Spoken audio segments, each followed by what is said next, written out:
요한복음 강의를 시작할 때가 9월 말이었어요. 벌써 8개월이 흘렀습니다. 요한복음만 강의한 지 33번째 요한복음 강의를 하고 있어요. 성도님들 입장에서는 맨날 요한복음 얘기만 들어서 약간 인이 박힐 수도 있다는 생각을 해요. 물론 저도 이렇게 쉽지만은 않았어요. 왜냐하면 한 성경의 주제가 일정하게 흐르기 때문에 매주 해야 되는 얘기 중에 겹치는 얘기들이 굉장히 많습니다. 한 얘기 또 하고 한 얘기 또 하고 또 이야기는 어렵고. 근데 그럼에도 불구하고 말씀에 결을 따라서 쭉 가야지만 보이는 하나님의 계획이 있는 거예요. 은혜가 있어요. 이제 나머지 여정을 이제 함께 쭉 갈 텐데 그 가운데 그 하나님의 숨겨둔 사랑을 발견하는 깊이 들어가는 저 여러분이 되기를 바랍니다. 감이 작으시네요. 네, 힘드시죠? 네. 이제 요한복음 1부 표적의 책이 끝났어요. 그리고 예고했던 2부 무슨 책이라 그랬죠? 2부는 표적의 책이 아니라 영광의 책이죠. 영광의 책은 13장부터 마지막 에필로그 21장은 에필로그거든요. 빠지고 제외하고는 일주일 남짓되는 짧은 시간 동안 십자가로 향하시는 예수님의 숨가쁜 여정을 다루고 있습니다. 그 고난의 길, 십자가의 길이 바로 예수님의 영광이다. 우리가 따라가야 될 영광이다라고 요한복음은 얘기하고 있죠. 그래서 이제 영광의 책이 시작되는데 초반에 어떤 이야기가 등장하냐면 17장까지 소위 다락방 강화 그 이야기들이 있어요. 들어보셨습니까? 다락방 강화, 뭘 강화하지? 게 아니라 인류 구속을 위한 십자가 사역을 완수하시기 전에 제자들과 마지막 만찬을 하세요. 최후의 만찬, 그 그림도 유명하지 않습니까? 그 만찬을 마가의 다락방에서 나누십니다. 거기서 이제 자신이 떠나고 홀로 남겨질 제자들을 위해서 마지막 강화는 담론 이야기들이에요.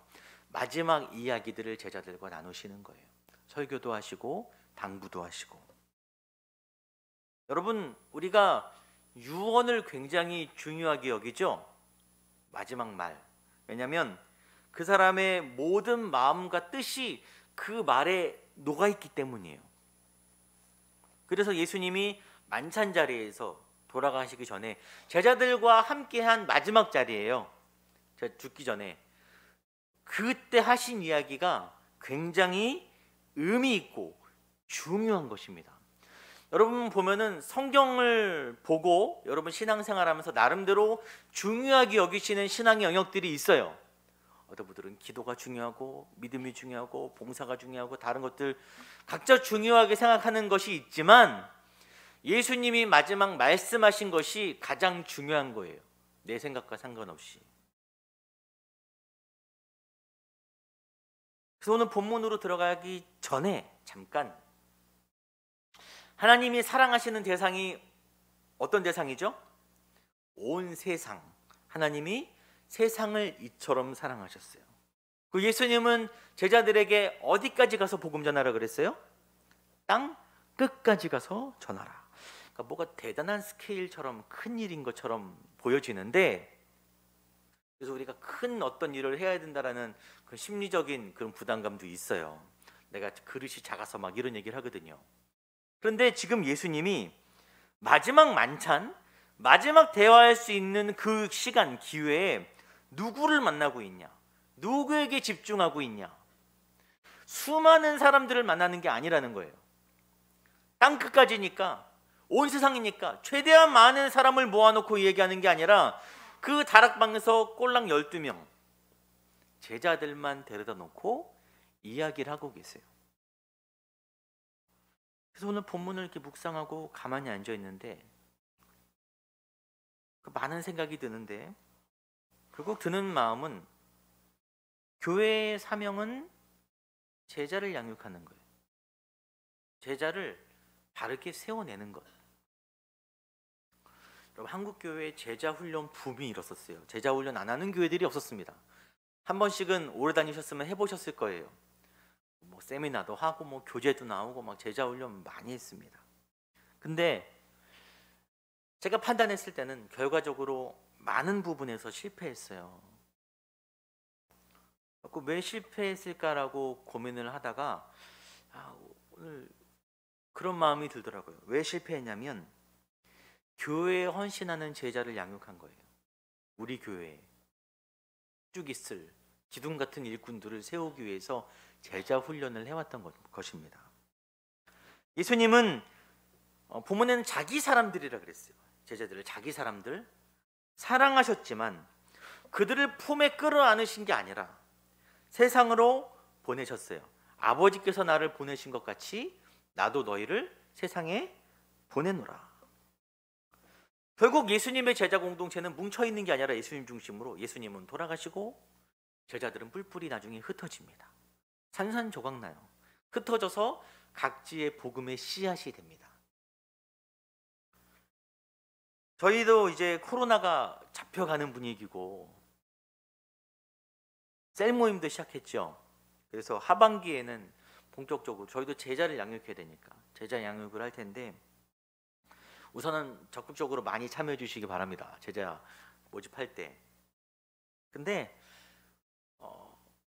내 사람을 세우는 목적이 되면 안 되겠다라고 정말 강하게 마음이 들었어요.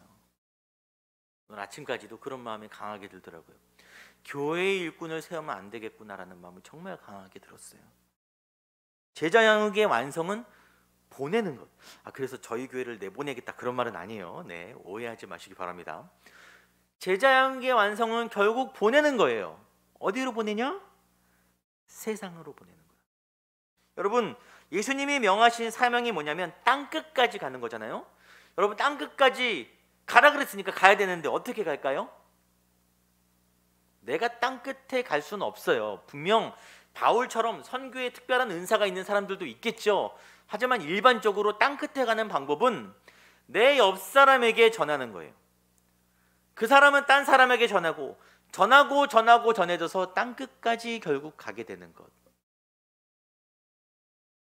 예수님의 땅 끝은 어디냐? 예수님의 물리적 땅 끝은 제자들인 거예요. 마지막 순간에 제자들과 함께 합니다. 예수님의 땅 끝은 제자들 12명이었어요. 저는 땅 끝이 여러분이에요. 평생 씨름하고 여러분을 세워가는 게 제 사명이죠. 여러분의 땅 끝은 어디냐? 여러분이 힘써야 될 것은 이곳이 좋사오니 교회만 좋사오니 그게 아니고, 여러분이 정말 힘써야 될 것은 여러분이 서 있는 그 자리, 여러분이 서 있는 이 밖에 가정과 그 사람들. 그래서 여러분도 이제는 제자로서 자기 땅 끝을 향한 사역을 준비하셔야 되는 거예요. 교회만 바라보지 마시고 여기서 잘하는 게 뭔 의미가 있겠습니까? 우리끼리 잘하는 게. 저희 교회도 최선을 다해서 여러분을 도와드리도록 하겠습니다. 잘 설 수 있도록. 자, 이제 본격적으로 영광의 책으로 이제 저희가 뛰어들 텐데, 최후의 만찬은 사복음서에 전부 기록되어 있어요. 그만큼 중요하다는 이야기죠. 근데 요한복음만 굉장히 독특한 부분이 있는 거예요. 우리가 마태, 마가, 누가를 공관복음이라고 제가 두 번 정도 말씀드렸어요. 왜 공관복음이냐? 같은 관점에서 보기 때문에 공관복음인 거예요. 공관복음에서는 성만찬이 주를 이룹니다. 예수님이 떡을 떼시고 잔을 나누시고 내 피다, 내 살이다. 굉장히 그 부분이 강조되는데 요한복음은 이게 쏙 빠져요. 쏙 빠지고 뭐가 들어가냐? 세족식이 그 자리에 들어가 있습니다. 여러분, 요한복음은 세족식밖에 안 나와요. 세족식이 요한복음에만 나와 있습니다. 제가 중고등부 때 세족식을 여러 번 했던 적이 있어요. 전도사 때도 여러 번 했던 적이 있어요. 여러분도 아마 해본 경험이 있으실 텐데 저는 개인적으로 선호하는 그런 행사는 아닙니다. 왜냐하면 양날의 검 같은 이벤트예요. 굉장히 은혜롭거나 굉장히 어색하거나, 네, 저희도 나중에 기회가 되면 해봤으면 좋겠는데, 우리가 일반적으로 세족식의 의미를 사랑, 낮아짐, 겸손 여기만 두지 않습니까? 근데 사실 세족식 안에 굉장히 깊은 복음의 메시지가 들어가 있어요. 민수기에 보면 사람이 부정하고도 자신을 정결하게 하지 아니하면 여호와의 성소를 더럽힘이니 회중 가운데 끊어질 것이다. 이스라엘 사람들은 항상 성전에 들어가는 걸 중요시 여겼어요. 성소로. 그런데 성소에 들어가기 위해서는 반드시 정결 예식을 거쳐야 합니다. 사람은 부정하니까, 죄로 인해서. 그래서 그렇지 않으면 성소를 더럽히게 되는 거예요. 백성 가운데 끊어진다. 이게 사회적 끊어짐만을 의미하는 게 아니라 실제로 제사장들이 지성소에 들어갈 때 정결하지 않으면 하나님의 영광을 보고 죽었어요. 실제로 죽게 되는 것입니다. 물로 씻는다는 것은 하나님의 임재, 지성소로 들어가는 데 있어서 반드시 거쳐야 되는 일인 거예요. 반드시 필요한 일. 이것이 세족식의 첫 번째 영적 의미이고요. 두 번째는 누가복음 본문을 보면 같이 읽겠습니다. 시작. 그 여자를 돌아보시며 시몬에게 이르시되 이 여자를 보느냐? 내가 내 집에 들어올 때 너는 내게 발 씻을 물도 주지 아니하였으되 이 여자는 눈물로 내 발을 적시고 내 머리털로 닦았으며. 유대인들의 관습 가운데 손님이 오거나 가족들이 밖에서 돌아오면 발을 씻습니다. 왜냐하면 먼지가 많은 지역이고 샌들을 신고 다니기 때문에 괜찮습니다. 네. 발에 먼지가 많이 묻어요. 정결 예식의 연장선으로 발을 씻을 물을 제공해주고 여르게 되면은 종들을 붙여주는 게 관례예요. 그래서 가나 혼인잔치에서 예수님이 물로 포도주를 만드셨는데 그 물을 담은 항아리가 있잖아요. 무슨 항아리냐? 정결 예식, 발 씻을 때 쓰는 물 항아리인 거예요. 예수님이 시몬이라는 사람을 질책하는데 너는 내게 발 씻을 물도 주지 않았다. 이게 무슨 말이냐면 문전박대했다라는 말이에요. 손님으로 받아들이지 않았다.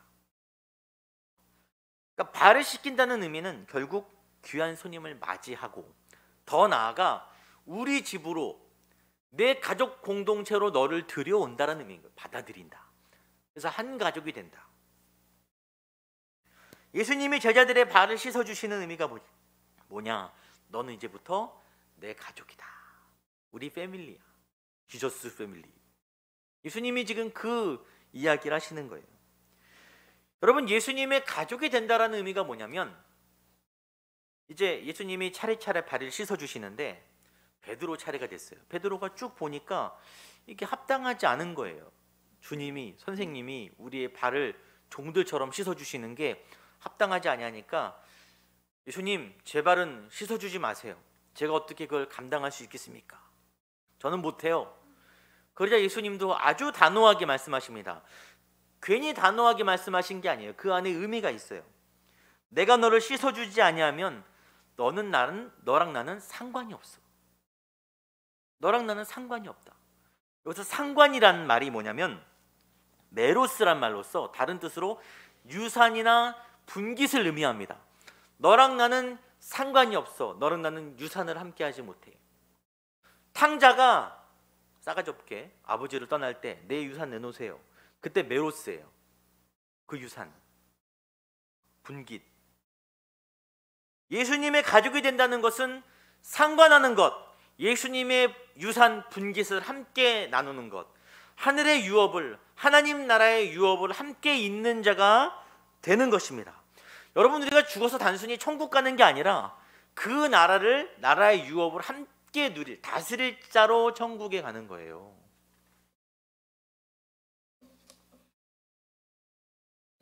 저와 여러분은 예수님의 가족이에요. 가족. 별로 감동이 안 되시죠? 무슨 의미인지도 아직 모르겠고, 가보면 압니다. 가보면 예수님의 가족이 얼마나 대단한 건지 알게 돼요. 여러분, 그 나라를 사모하시는 여러분들이 되길 바래요. 그럼 예수님이 발을 직접 씻어주신 제자들이 너무 부럽잖아요.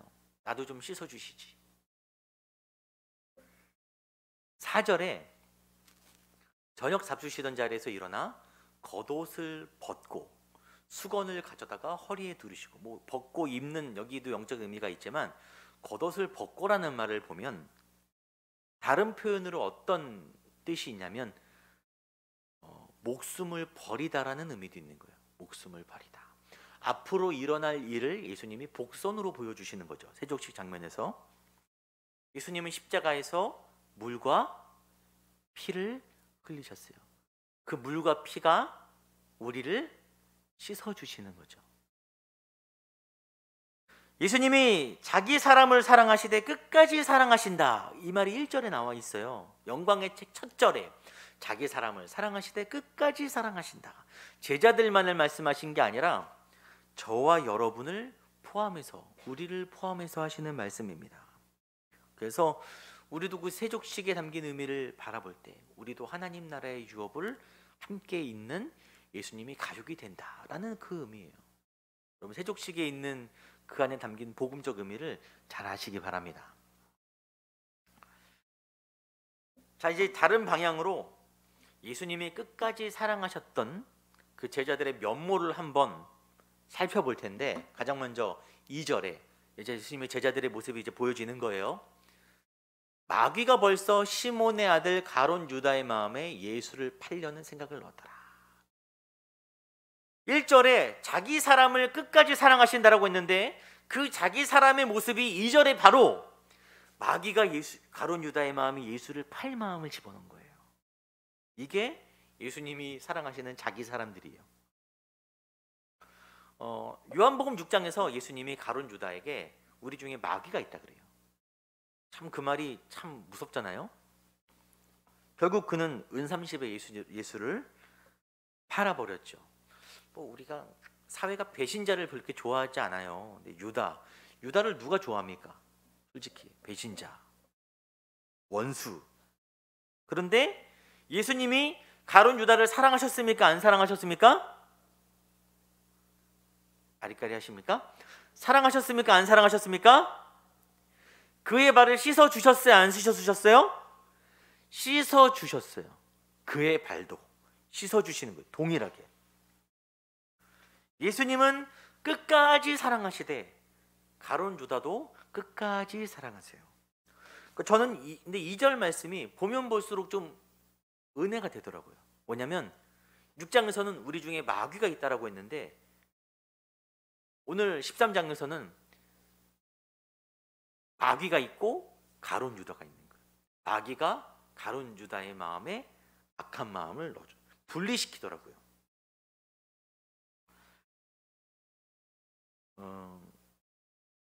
왠지 가룟 유다를 좀 변호해주는 그런, 제 뇌피셜이에요. 근데 변호해주는 그런 뉘앙스가 느껴지고, 사실 여러분, 그 마귀가 유다만 노렸을까요? 유다가 예수님을 판 게 물론 정해진 일이지만 마귀가 유다만 노렸을까요? 저는 그렇게 생각하지 않습니다. 마귀는 제자들 중 누구라도 예수를 배신하도록 덫을 놓고 있었는데, 그 덫에 누가 걸린 거냐? 유다가 걸린 거예요. 자기 탐심 때문에, 돈에 대한 욕심 때문에. 그래서 원어를 보면은 그 마귀가 덫을 깔아놓고 유다가 그 유혹을 받아들였다 그러는 거예요. 제자 중 누구라도 유다가 될 수 있는 거예요. 이곳에 있는 누구라도 자기 욕심에, 질투심에, 자기 상처에 바론 유다가 될 수 있을 가능성이 언제든지 있는 사람들이죠. 저희는 그 또한 근거로 누가복음에 보면은 이 만찬장에서 제자들 사이에서 있었던 에피소드가 소개되는데, 또 그들 사이에 그중 누가 크냐 하는 다툼이 난지라. 만찬 자리에서도 누가 크냐, 누가 예수님 옆자리에 앉을 거냐, 누가 더 대단하냐, 이런 싸움이, 이게 그냥 말로 하는 싸움이 아니라 내내 그들 사이에 흐르고 있는 거예요. 제자들이 서로 말은 안 하지만 서로를 볼 때 내가 쟤보단 좀 난데, 내가 쟤보단 좀 난데, 쟤 좀 나대네, 예수님 옆에 가서 알랑방구 끼네, 안 되겠는데, 뭐 그런 신경전이 계속 벌어지는 거예요. 제자들 사이에 내내. 제자들이 성장하고 화합하지 못하는 가장 큰 이유 중 하나가 이겁니다. 서로 견제하느라, 서로 미워하느라, 다투느라, 누가 크냐. 여러분, 교회 안에서 문제들이 막 생기죠. 사람들이 있는 거니까. 그 원인이 가장 근본적으로 가면 누가 크냐, 내가 쟤보단 좀 나은데. 여러분, 이것 때문에 문제가 생깁니다. 여러분, 지금 마지막 순간이 다가오고 있어요. 예수님은 친히 인간의 몸으로 낮아져서 성육신한 모습으로 오셨고, 가장 낮은 십자가로 걸어가시고, 지금은 종의 모습처럼 겉옷을 벗고 수건을 두르고 제자들의 발을 씻겨주고 계신데, 제자들은 정말 한심하게도 그 자리에서 누가 크냐, 예수님의 모습이 안 보이는 거예요. 예수님이 지금 하고 계신 모습, 하시는 말씀, 하는 행동, 걸어가는 길, 아무것도 안 보이는 것입니다. 그 원인이 뭐냐? 지난주에 저희가 두 가지 영광이 있다고 그랬죠. 하나님의 영광과 누구의 영광이 있어요? 자기 영광이 있어요. 자기 영광. 자기 영광에 눈이 멀어서 예수님이 하시는 모든 것들이 눈에 안 들어오는 거예요. 그런 곳에 마귀가 비집고 들어갈 틈이 아주 넓습니다. 베드로는 여기서 뭐라 그러냐면, 나는 절대 예수님을 배반하지 않아요. 제자들 다 배반해도 저는 안 그럽니다. 왜 이 말했을까요? 누가 크냐라는 논쟁, 그 싸움의 일부분인 거예요. 나는 안 그래. 나는 수제자야. 난 베드로니까. 예수님 말씀대로 닭 울기 전에 3번이나 예수님을 부인해버려요. 이런 한심한 사람들을 예수님은 자기 사람들로 삼으시고 끝까지 사랑해 주셨어요. 세족식의 가장 큰 목적은 뭐냐? 34절, 새 계명을 너에게 주노니 서로 사랑해라. 사랑해라. 내가 너희를 사랑한 것 같이 너희도 좀 사랑하면 안 되겠니? 이게 세족식의 가장 큰 주어지는 의미죠. 여러분, 이 새 계명은 율법의 그 계명이 아닌 거예요. 여러분, 율법은 상대방을 지적하고 쪼개고 고발하는 역할입니다. 뭘 잘못했고, 쟤는 이게 부족하고, 쟤는 이걸 좀 안 돼. 여러분, 이게 율법적인 계명이고 사랑의 계명은 아닌 거예요. 끝까지 사랑하는 것. 그 사랑이 어떤 사랑이냐면, 예수님이 그 사랑을 지금 보여주는 거예요. 그 퍼포먼스로 종의 모습처럼 제자들을 섬기시고 있는 거예요. 섬김, 영어로 하면 뭐예요? 서비스. 예, 서비스. 여러분, 서비스는 상대방의 어떠함에 따라서 달라지는 상대적 개념이 아니죠. 가끔 사람 봐가면서 장사하는 사람들은 결국 끝이 안 좋습니다. 망합니다. 저도 배달 가면요, 잘해야 돼요. 네, 이 물건 해주세요. 그럼 네, 알겠습니다. 물건 해드리고, 죄송해요, 저쪽으로 알겠습니다 해줘야 되는 거예요. 서비스는 그런 거죠. 서비스는 모든 대상에게 동일하게 제공돼야 되는 거예요. 절대적으로. 그래서 예수님은 유다까지도, 막 나서기 좋아하는 베드로까지도, 서로 지가 크다고 다투고 있는 모든 제자들 아시면서도 끝까지 사랑하시는 거죠. 저희가 셀 모임을 지금 아직 한 달도 안 됐죠. 솔직하게 말씀드리면 저도 셀을 오랫동안 지도해 왔어요.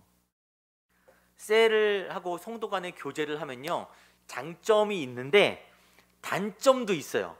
장점은 뭐냐면, 서로 간에 나누는 그런 깊이의 풍성함도 있어요. 좋지만 단점이 뭐냐면 그 사람의 모습을 내가 품어야 돼. 품어야 돼요.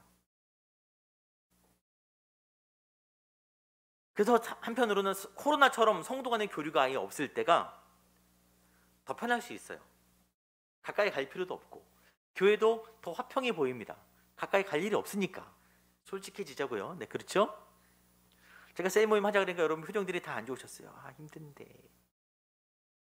근데 그런 모습이 무슨 의미가 있겠습니까? 왜 성도의 교제를 해야 되냐면 교제가 어려워요. 여러분, 교제하기 어렵습니다. 쉬운 거 아니에요. 하지만 그 교제 가운데 서로 사랑하라는 교제, 난제예요. 난제를 풀어가면서 예수님이 우리에게 하시는 말씀의 사랑의 의미를 깨달을 수 있기 때문입니다. 깨달을 수 있기 때문이에요. 사랑을 우리가 알아갈 수 있기 때문입니다. 여러분, 사랑이 없으면 여러분 기도 열심히 하고 봉사 열심히 하고 뭐 헌금도 열심히 하고 아무 소용없어요. 교회에서 사랑이 없으면요, 교회 생활하기 너무 편합니다. 편해요. 사랑이 들어가잖아요. 교회 생활 너무 어려워요. 사랑해야 되니까. 하지만 사랑이 없으면 교회는 의미가 없어요. 사랑하기 어려운 이유가 왜 없겠습니까? 뭐 인간적으로 충분히 여러분의 말씀 들어볼 때 또 지난번에 옛날에도 다 이해할 수 있어요. 이해할 수 있습니다. 나랑 안 맞고, 나는 기질상 안 그러고, 저 사람은 나랑 진짜 아니야. 이해할 수 있습니다. 하지만 믿음의 관점에서 이거는 우리가 선택할 수 있는 영역이 아니라니까요. 예수님이 명확하게 그냥 선 그었어요. 내가 너희를 사랑한 것 같이, 내가 너희를 지금 서비스하는 것처럼 너네도 서로 사랑하라. 사랑하되 어떻게 하라? 끝까지 사랑하라. 끝까지. 여러분, 끝까지란 말은 곱씹어 봐야 돼요. 끝까지란 말이 뭐냐면 사랑하고 또 사랑해서 결국 사랑해내고 마는 것. 끝까지 사랑하는 것은 이런 거예요. 이를 악물고 사랑하고 사랑해서 결국에는 사랑해내고 마는 것. 이것이 예수님이 우리를 향한 끝까지 사랑하는 모습입니다. 예수님이라고 왜 제자들의 모습이 한심하지 않았겠어요? 뻔히 보이는데, 아이고 저 유다 저 베드로 저 제자들 저 아이고 하면서도 사랑하시는 거예요. 그 모습이 우리에게 적나라하게 보여지지 않습니까? 너희도 이처럼 서로, 우리 옆을 살짝 보세요. 이렇게 옆을 서로 사랑하라. 이거 안 하면요, 우리 신앙생활 의미 없습니다. 이제 마지막으로 35절 말씀인데 같이 읽겠습니다. 너희가 서로 사랑하면 이로써 모든 사람이 너희가 내 제자인 줄 알리라. 뭘 하면 제자인 줄 아는 거예요? 사랑하면 제자인 줄 알리라. 사역하고 복음을 전해야 예수의 제자로 알려지는 게 아니에요. 얼마 전에 저희 그 노회에서 전도 건빵을 싸게 준다고, 개척교회들은 더 싸게 준다고 사라고 공지가 왔어요. 정말 싸더라고요. 안 샀어요. 왜냐면 제가 생각하기에 전도의 시대가 이제 정말 패러다임이 바뀌고 정말 정통으로 도전해야 되는 게 말로 나눠준다고 되는 시대가 이제 아닌 거예요. 이제는 보여줘야 돼요. 아까 너희가 내 제자인 줄 뭘 하면 안다 그랬어요? 사랑하면 안다 그랬습니다. 말이 무슨 의미가 있겠습니까? 사랑해내야 사람들이 비로소 우리가 예수의 제자인 줄 알게 되는 거죠. 저희가 초반에 땅끝에 관한 얘기를 했습니다. 여러분의 땅끝, 제자들에게 우리에게 남기신 마지막 당부예요. 그 땅끝에 가서 사역을 해야 되는데 그 사역은 말로 하는 사역이 아니라 사랑으로 전하는 사역이죠. 보여줘야 돼요. 그래서 제일 먼 땅끝, 진짜 제일 먼 오지, 그 어디냐면은 사랑하는 곳이에요. 여러분, 사랑하는 것이 여러분에게 주어진 제일 먼 땅끝입니다. 땅끝. 그곳에 가서 우리가 사랑을 해내야 땅끝까지 이르러 내 증인이 되는 역할을 감당하는 거예요. 그 땅끝이 먼 데 있는 게 아닙니다. 여러분 옆에 있어요. 여러분 주위에 있어요. 이제 그리스도의 사랑을 보여줘야 됩니다. 세상 가운데서도 우리 안에도 보여줘야 됩니다. 청개구리가 그 청개구리도 엄마의 마지막 유언은 들어줬죠. 물론 엄마의 작전 실패지만 엄마의 마지막 유언은 들었어요. 청개구리도 지금까지 우리가 청개구리처럼 살았어요. 예수의 말씀은 뒤로 하고 내가 원하는 말씀을 취해서 중요시 여기고 내 신념으로 삼고 살아왔지만 다시 한번 주어지는 마지막 예수님의 유언의 메시지에 진실로 반응해야 될 때가 오는 것입니다. 말씀 앞에 결단하고 순종하는 은혜가 있기를 간절히 소망합니다.